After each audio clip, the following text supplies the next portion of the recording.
నమస్తే, welcome to ATV news Telugu. July 23వ తేదీన పార్లమెంట్లో ప్రవేశపెట్టిన కేంద్ర బడ్జెట్లో ఆర్థిక మంత్రి నిర్మలా సీతారామన్ ఆంధ్రప్రదేశ్కు గుడ్ న్యూస్ చెప్పారు.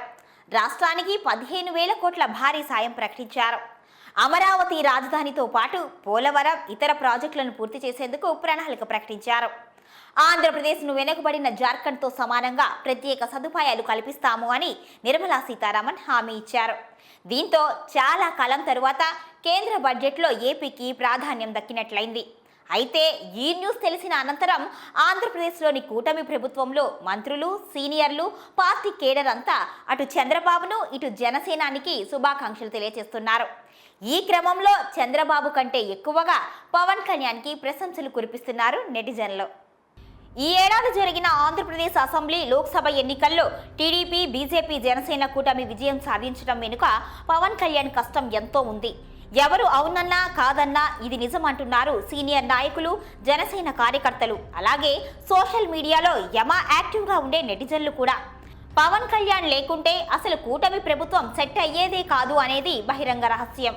రాజమండ్రి సెంట్రల్ జైల్లో టీడీపీతో జనసేన కలిసి నడుస్తుంది అంటూ ప్రకటించిన నాటి నుంచి ఎన్నికల వరకు పవన్ వ్యూహాత్మకంగా వ్యవహరించారు. 50 నుంచి 60 స్థానాలు ఇవ్వకుంటే పొత్తు వద్దని కుల పెద్దలు హెచ్చరించినా పవన్ కళ్యాణ్ పట్టించుకోలేదు. జనసేన, టీడీపీలకు బీజేపీ అండ కావాలి అనే ఉద్దేశంతో కూటమిలోకి ఆ పార్టీని ఎలాగైనా తీసుకురావాలి అని కంకణం కట్టుకున్న పవన్ తనకు కేటాయించిన సీట్లను సైతం వదులుకొని త్యాగశీలి అనిపించుకున్నారు. ఆపై కూటమి అభ్యర్థుల విజయమే లక్ష్యంగా రాష్ట్ర వ్యాప్తంగా సుడిగాలి పర్యటనలు చేశారు. ఎన్ని అడ్డంకులు ఎదురైనా భరించి తన అభిమానులు, కాపు సామాజిక వర్గం ఓట్లను గంపగుత్తగా కూటమికి తరలించడంలో పవన్ సక్సెస్ అయ్యారు. పవన్ అనే వ్యక్తి లేకుంటే వార్ వన్ సైడ్ అయ్యేది కాదు అని, జగన్ ఇంత ఘోరంగా ఓడిపోయేవారు కాదు అన్నది అందరూ అంగీకరించాల్సిన విషయం. తాను పిఠాపురంలో ఎమ్మెల్యేగా గెలవడంతో పాటు 10 ఏళ్లుగా సరైన ప్రాతినిధ్యం లేని జనసేనను సగర్వంగా అసెంబ్లీలో అడుగుపెట్టేలా చేయగలిగారు పవన్ కళ్యాణ్. ఆంధ్రప్రదేశ్లో కేంద్రంలో ఎన్డీఏ ప్రభుత్వం ఏర్పడటంలో పవన్ కీలక పాత్ర పోషించారు. ఈ నేపథ్యంలో జనసేనానిపై ఇంటా బయట ప్రశంసల వర్షం కురుస్తోంది. స్వయంగా ప్రధాని నరేంద్ర మోదీ పవన్ను తుఫాన్ అని వ్యాఖ్యానించారు అంటే జనసేనాని సత్తా ఏమిటో అర్థం చేసుకోవచ్చు. ప్రస్తుతం మోడీ, చంద్రబాబుల వద్ద పవన్ మాటకు ఎదురులేదు. తన పలుకుబడిని రాష్ట్ర ప్రయోజనాల కోసమే వాడుతాను అని పవన్ ఎన్నోసార్లు తెలిపారు.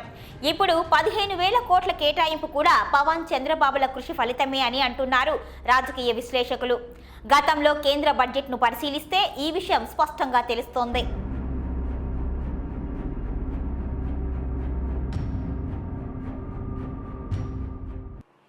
ఇక బడ్జెట్లో ఏపీ విషయానికి వస్తే ఏపీ రాజధాని అమరావతికి 15,000 కోట్ల రూపాయల సాయం అందించాలి అని నిర్ణయించినట్లుగా ఆర్థిక మంత్రి నిర్మలా సీతారామన్ తెలిపారు. ఈ మొత్తాన్ని వివిధ ఆర్థిక సంస్థల నుంచి సేకరించాలి అని నిర్ణయించినట్లుగా వెల్లడించారు. అలాగే పోలవరం ప్రాజెక్టు పూర్తి చేసి తీరుతాము అని ప్రకటించారు కూడా. దేశ ఆహార భద్రతకు పోలవరం ప్రాజెక్టు కీలకమన్నారు ఆర్థిక మంత్రి నిర్మలా సీతారామన్. పోలవరం ప్రాజెక్టు రాష్ట్రానికి, రైతులకు జీవనాడి వంటిది అని తెలిపారు. అటు రాష్ట్రంలో వెనుకబడిన ప్రాంతాలపై కూడా ఫోకస్ పెట్టినట్లుగా నిర్మల వెల్లడించారు. ఇందులో భాగంగా రాయలసీమ, ఉత్తరాంధ్రతో పాటు ప్రకాశం జిల్లాపై దృష్టి సారిస్తామని తెలిపారు. అలాగే రాష్ట్రంలో పారిశ్రామిక క్యాడర్ల అభివృద్ధికి కూడా సాయం చేస్తాము అని ఆర్థిక మంత్రి నిర్మలా సీతారామన్ తెలిపారు. ఇందులో విశాఖ, చెన్నై, ఓర్వకల్లు, బెంగళూరు కారిడార్కు ప్రోత్సాహం అందిస్తామని అన్నారు. రాష్ట్రంలో నీళ్లు, విద్యుత్, రోడ్ల అభివృద్ధికి సాయం అందిస్తామని అన్నారు. మరోవైపు ఏపీ సహా తూర్పు ప్రాంతాల అభివృద్ధి చేపడతాము అని నిర్మల బడ్జెట్లో తెలిపారు. తద్వారా విభజన తరువాత నష్టపోయిన ఏపీకి తగినంత ప్రయోజనం చేకూరబోతుంది. కేంద్ర ఆర్థిక మంత్రి నిర్మలా సీతారామన్ బడ్జెట్లో ఏపీకి ప్రకటించిన అంశాలు కేవలం పవన్, చంద్రబాబుల కృషికి నిదర్శనము అని రాజకీయ విశ్లేషకులు పేర్కొనడం గమనార్హం. పవన్ పాత్ర లేకుంటే ఆంధ్రప్రదేశ్లో బీజేపీ ఇంతమందిని గెలుచుకోవడం సాధ్యం కాదు అని మోదీ పసిగట్టే పవన్ను తుఫాన్ అనటం అంటే అర్థం చేసుకోవచ్చు. Hi, this is Shiva Reddy, Tollywood movie and mimicry artist. ATV health, ATV devotional and ATV news. Please subscribe, like and share.